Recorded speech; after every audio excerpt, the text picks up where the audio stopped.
entry, and the biggest chances of it being it would hit the Pacific anyway, which it did hit the Pacific. So it wasn't the fuel they were worried about. It wasn't no size of a bus thing. That's almost laughable. In fact, it is laughable. What is laughable about the entire thing the most, I thought, is this ship that Sananda rides in that I was just describing, this Capricorn. That's exactly what they shot down.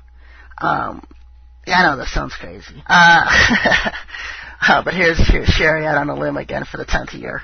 What happened was his ship malfunctioned. And like I've said, you've been seeing other UFOs falling out of the sky recently in the media claiming they're meteors, or many even more going unnoticed, unpublicized. His ship malfunctioned, and a lot of the crew that were in it are dying and dead. He barely escaped with his life, and I knew that when they sent this shuttle Atlantis thing up that they were going to get him. I figured it was Maitreya, but I kept coming up in the codes that it was Capricorn, that it was the Capricorn in trouble.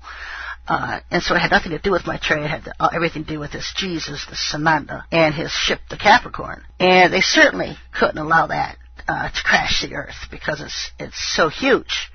1 to 3 miles long, 1 to 3 miles wide, full of millions of dead giants and aliens, Satan's forces. And so that's why they blew it out of the sky. They don't want anybody to see that.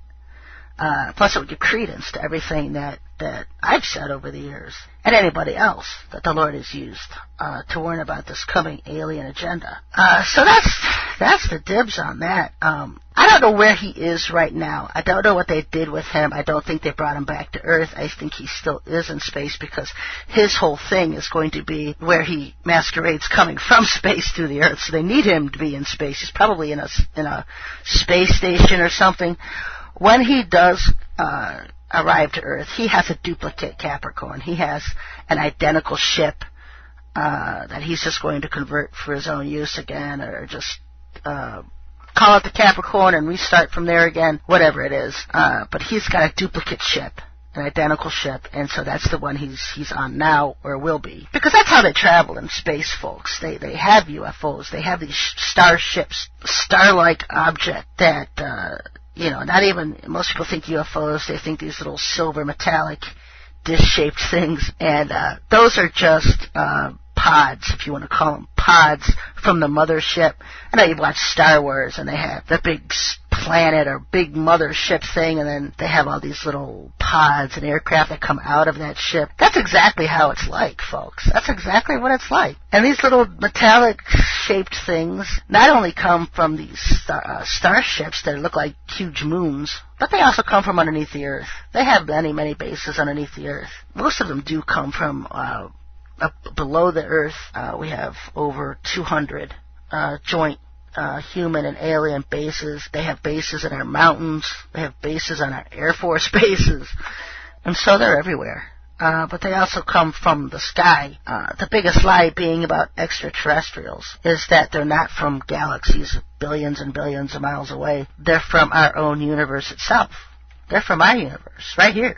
What we see. They live on moons. They live in star systems. You're going to see Orion coming into play, that big constellation in the sky, because when Jesus comes to Earth, he's going to have this New Jerusalem descend to Earth, and that's going to come from Orion's belt.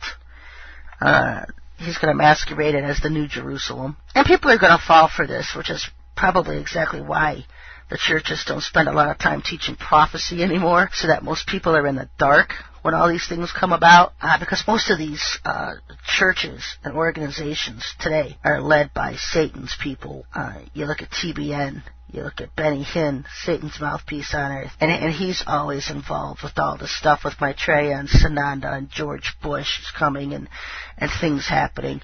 He's always involved. And so it's pretty interesting that Bush would take off to Africa last week, probably meeting with Maitreya to get their story straight, their timeline straight on exactly what's going to be happening. Because I look for Maitreya to rise to power this spring. If this is the biblical year 2009 in the Bible codes, it'll be this spring when he rises to power. If not, then we'll have a year to prepare, another year.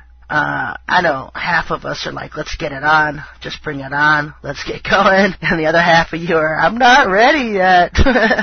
And you want another year. Yeah, I think right now it's we just have to wait and see exactly how they're going to play it. And so March is going to be a pivotal month, a real pivotal month as to what's going to happen for the rest of this year. Because if he doesn't come in March, April, then chances are we're just going to go through the rest of the year writing out the New World Order agenda, how Bush is going to play than his side of the New World Order agenda, and then wait till our 2009 for things to unfold with Maitreya and Sananda.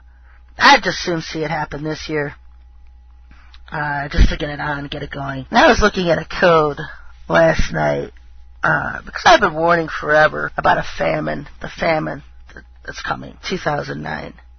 And so I spent some time in a short code on it. Wasn't really telling me anything I didn't already know.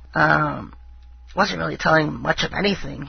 The other thing, he just tell them the things I've seen. And so what I have seen is that this famine is caused. It's caused. Food is going to be used as a weapon against nations who don't follow the age of Aquarius.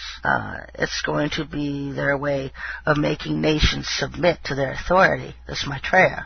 Because there's several different routes that he's going to use when he comes to power. You can see him aligning with 10 nations and going to war with Europe and Italy and France being destroyed. And, sooner or later, this, what is it in Italy? Mount Etna. This is going to blow when Maitreya arrives, sometime around the time he's here, because I've seen that blowing in Italy in the codes. But right now, right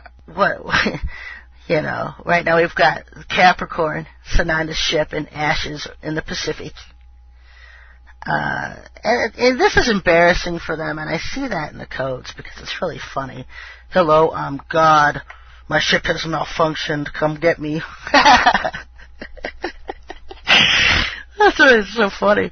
It's so ludicrous. They're coming to Earth as God, but their ships have malfunctioned, so we need to send up chauffeurs to get them. NASA needs to get to the rescue here and go get them back to the Earth. This is funny. And so, his main ship, the Capricorn, now in ashes over the Pacific. They successfully blew it up. I've seen ashes over the Pacific. But one of the things I've seen, too, is Japan has been making the codes, and Japan and China have been pretty dominant.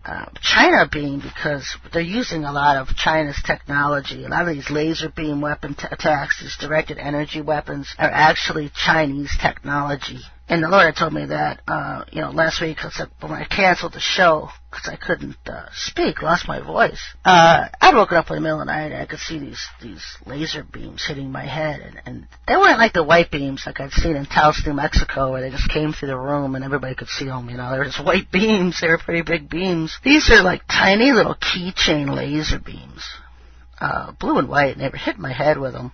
And so, sure enough, a couple of days later, I'm sick, I'm dizzy, I can't walk, can't sit at the computer longer than 10 minutes. Started having a dry cough, and lost my voice because of the coughs. Of course, I have another cough back, but this is a different one. I'm going to talk about this one I've seen. So I found it interesting that, somebody sent me a posting on Jim McCaney's website where he talked about the same bug. He's calling it a bug that's going around to where you're really dizzy for a week.